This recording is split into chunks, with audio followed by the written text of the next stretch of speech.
Hey everybody, welcome to the cave.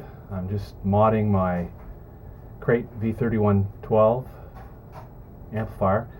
So I've got it all apart and I just want to show you what's necessary in order to replace the pots on this particular amp if you can't get identical replacement pots, which is probably not that easy to do. What I've ordered is just sort of standard 16mm pots. The ones that I ordered are BI Technology pots, and they are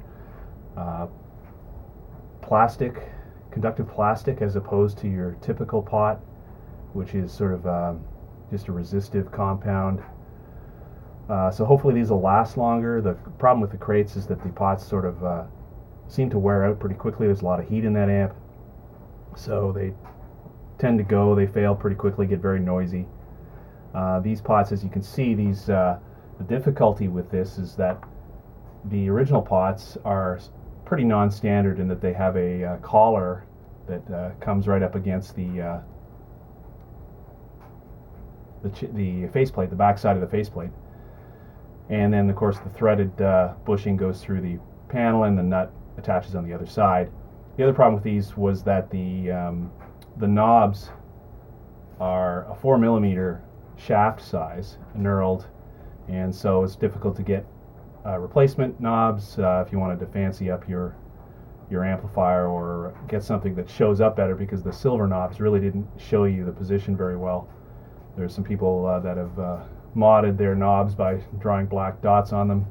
Works, but still not that visible. I wanted to put chicken heads on mine, so I ended up wrapping stuff around the existing knurled shaft and to use a 6mm fitting knob screw with a tightening screw on it. So, but this allows me to sort of change the shafts completely to a regular 16mm shaft, and then or a 6mm shaft, and then the knobs will fit on perfectly fine. So the difficulty here is that the pots are not very standard.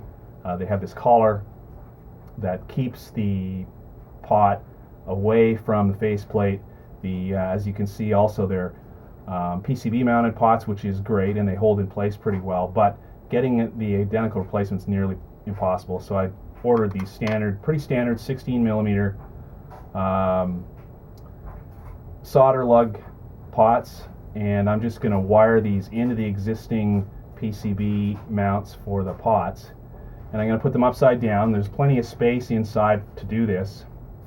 And so as you can see, the shaft is shorter, but this is the ones that I bought are a standard 15mm shaft length. So once the pot actually rests up against the back of the faceplate, the rest of the shaft length is pretty identical. So I've measured this, and it's about a 7mm collar there.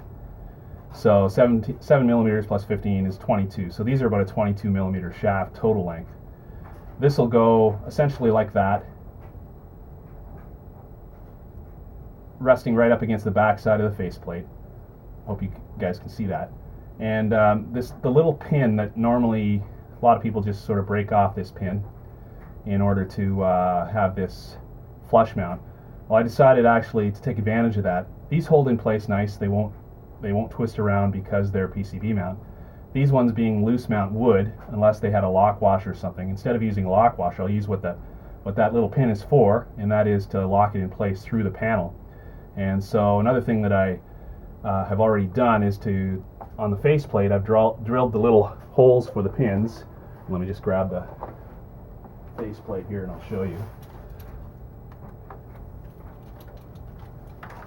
So hopefully you can see that faceplate there. I put those holes there to account for the pot sort of being upside down compared to the original, and works really well. It was pretty easy to do on a drill press. I wouldn't try to do that with a hand drill unless you're really, really good, but if you're really, really good, you probably have a drill press anyways. But that's going to work really, really well. But the key is to get a pot like this, 15mm shaft length.